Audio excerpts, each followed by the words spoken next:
les auditeurs de vipradioonline.fr. Alors je suis en direct et en podcast pour cette interview radio avec Patrick Lecointe, écrivain et éditeur de la maison des éditions RIC. Bonjour Patrick.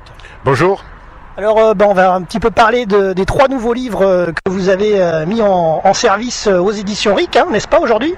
Oui, alors après la saga historique qui est sortie en décembre, 5 tomes sur Louis, un républicain au siècle des révolutions, qui marche très bien puisqu'on est en réédition.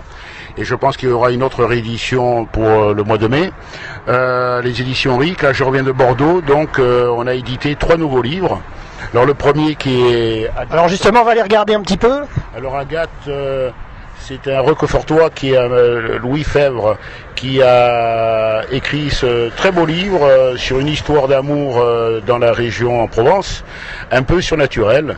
Donc je l'ai eu en correction pendant une semaine et je peux vous dire qu'il est très sympathique. Ensuite, le troisième livre, c'est mon ami Sergueï Kolesnikov, qui a donc l'outil expliqué aux savants, l'anti-Darwin. C'est très intéressant, c'est passionnant hein, pour les fidèles de tout ce qui est la thèse Darwin avec ce qu'il y a de bon et de moins bon. Et surtout le business qui est fait tout autour de ce thème. Bon, Sergueï, en revenant de Moscou au mois d'avril, il viendra voir la radio pour faire son interview lui-même, mais c'est beaucoup de travail. Et ensuite, le 8e opus, après la première mission, on avait fait une interview, donc je crois que c'était en septembre-octobre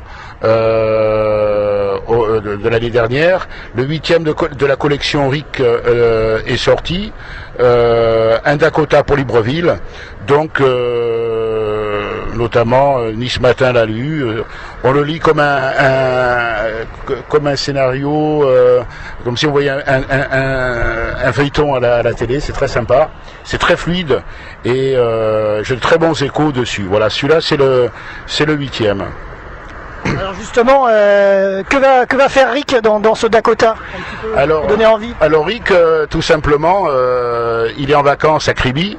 Kribi, c'est une cité balnéaire au Cameroun, paradisiaque, que j'ai connue quand moi j'étais sur l'Afrique à l'époque. J'allais en vacances là-bas avec mes parents. Alors vous imaginez les plages de sable blanc, les cocotiers exceptionnels. Eric est en vacances là-bas avec la belle Irina, hein, puisqu'un mariage est en vue, et il est appelé pour donc une enquête d'infiltration, surtout de renseignements sur le Nord Cameroun au niveau de Boko Haram. On est en plein dans l'actualité.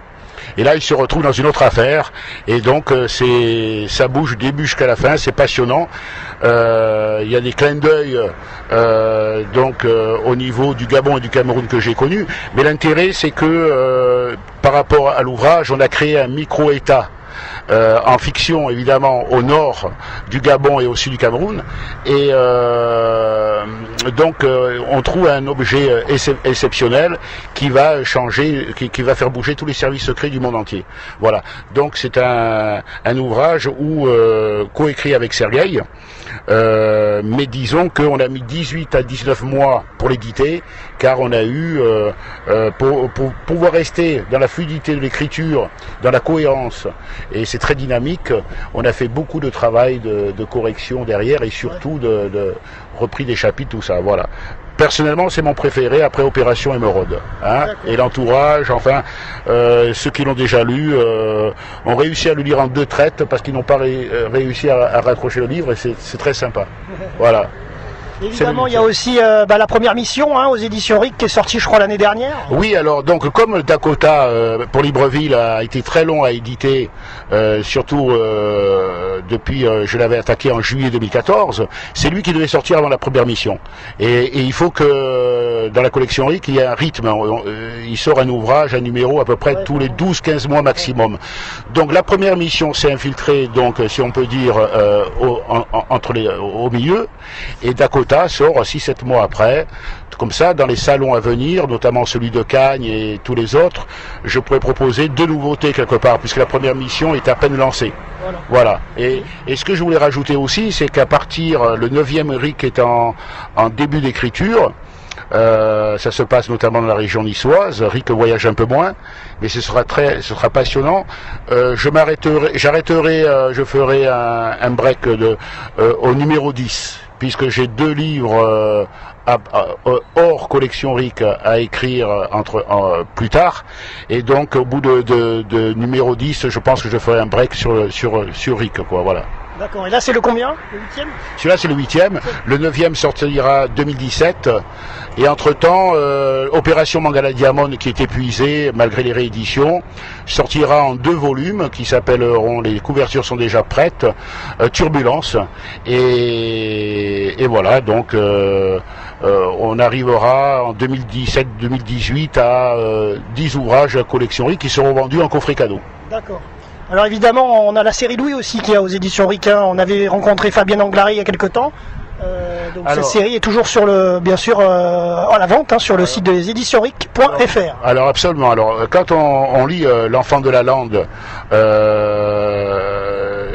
qui est une histoire exceptionnelle, et d'ailleurs énormément de librairies dans toute la France les commandent, évidemment on veut lire la suite, le 2, le 3, le 4, le 5, il y a 5 tomes. C'était un travail de titan au niveau couverture et surtout communication et gestion des stocks, parce que c'est 5 ouvrages qui sont mis en même temps sur le marché, et aux éditions Rick on ne connaissait pas encore ce créneau. Ça marche très très bien, on est en réédition là, et je pense qu'on rééditera encore au printemps, puisqu'il y a tous les salons, les signatures, on est demandé de partout, les conférences. Là, Fabienne va au salon de La Rochelle pour le 7-8 mars, et elle va même recevoir des livres sur place, puisqu'on est totalement en rupture, et c'est une très très belle saga qui marche très très bien, oui. D'accord. Et donc l'actu d'aujourd'hui, en tous les cas, je le répète, c'est donc le livre Agathe, un Dakota pour Libreville et l'Anti-Darwin aux éditions Rick. Voilà, surtout que la politique des éditions Rick, au départ j'ai démarré en tant qu'auteur, donc tu le sais très bien. On a commencé par Saint-Exupéry, où tu étais venu faire une interview avec Philippe Castellano sur les 2 tomes de Saint-Exupéry au salon de Saint-Laurent-du-Var en 2011. Là, l'édition a vraiment démarré. En réalité, je ne recherche pas l'édition, mais elle vient toute seule. Alors c'est vrai que ça marche mieux pour certains auteurs que d'autres, ça dépend aussi comment ils bougent, mais aujourd'hui mon temps est énormément pris par la diffusion. Pourquoi? Parce que on a le département Rick Diffusion, là je pars avec Sergueï jeudi pour faire un tour dans le Var, on a ouvert aussi le département du Gard, j'ai relancé le département l'ouest, c'est-à-dire Bayonne, Biarritz, tout ce coin-là, et on va aussi ouvrir Bordeaux et Toulouse. Donc, il faut savoir que Rick Diffusion est le premier diffuseur indépendant en France. Après, il y a les nationaux. Alors, ce qui permet au niveau de mes auteurs d'avoir une diffusion garantie, des dédicaces, des contacts, du Canard Rebelle évidemment, la radio avec notre cher partenaire VIP dans la radio, et puis tout le reste. Et donc, on arrive à avoir en qualité aussi. On élimine petit à petit les dépôts-ventes qui marchent pas trop, qui jouent pas le jeu, et c'est par la quantité qu'on arrive à promotionner les livres de tous les auteurs. Il faut savoir aussi que même sans chercher l'édition, parce que c'est un travail de titan, les auteurs se rendent pas compte de tout le travail qu'il y a derrière après pour placer les livres.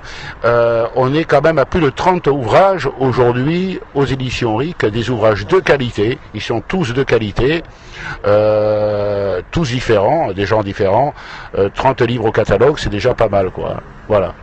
D'accord, alors en tous les cas, donc, on va clôturer sur ces 3 livres, donc, Agathe, un Dakota pour Libreville, Anti-Darwin. Un petit mot aussi, nous avons des auteurs très fidèles, contrairement à ce que certains peuvent penser, il y a des gens fidèles.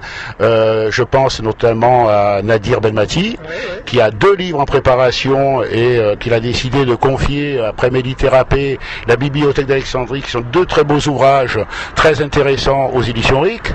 Et voilà. Donc on fait notre petit bout de chemin et on travaille beaucoup, il n'y a pas de secret. Alors justement, les prochaines actualités, prochain salon? Alors prochain salon, là j'organise énormément de dédicaces pour Fabienne, là, des séries dédicaces au mois de mai. Ça, je pense qu'on pourra en parler quand je viendrai avec Sergueï. Le salon du livre co-organisé avec Laurent Cabiac est prévu à Cagnes pour le 18 juin. J'aurai de mon côté à peu près une vingtaine d'auteurs, et lui je pense aussi autant, des auteurs de qualité, avec vraiment un nouveau concept très sympa, puisque à Cagnes il y a une clientèle très captive et très intéressante. Et là au fur et à mesure on verra, il y a toutes les dédicaces à faire dans les presses, donc dans les maisons de la presse, en librairie, on est un peu débordé, c'est vrai. Voilà, de toute façon, on se tient au courant sur le Twitter @asso-rvpb, sur le Facebook de Vip Radio, on tient tout ça au courant.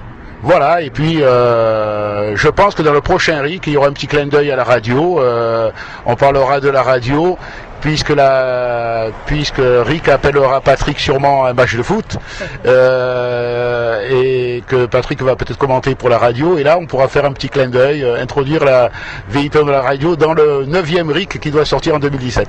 Voilà. Donc bien sûr le site des éditions RIC pour retrouver tous les ouvrages, donc www.édition-ric.fr. Oui, alors on a énormément travaillé aussi avec Jean-Michel sur le site qui a totalement changé, qui devient beaucoup plus attractif. Voilà, donc je pense que là on essaye d'avancer aussi énormément au niveau de tout ce qui est communication aussi. D'accord. Et le Canard Rebelle qui va sortir, bien sûr.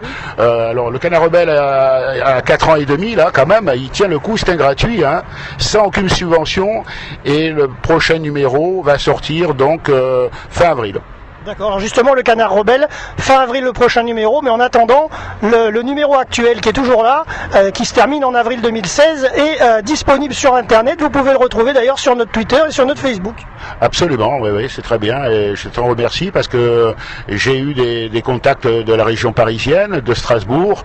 Ce Canard Rebelle, même on le fabrique en papier évidemment, on le distribue, on est souvent en rupture de stock, mais grâce à la radio, on le voit de partout, on a des contacts un peu qui viennent de toute la France, oui. Voilà. Merci beaucoup Patrick pour cette interview. Oui, alors à très bientôt et bon courage à tous et à bientôt. Voilà. Bonne journée à tous les auditeurs de vipradio-online.fr et merci de nous avoir suivis sur Periscope.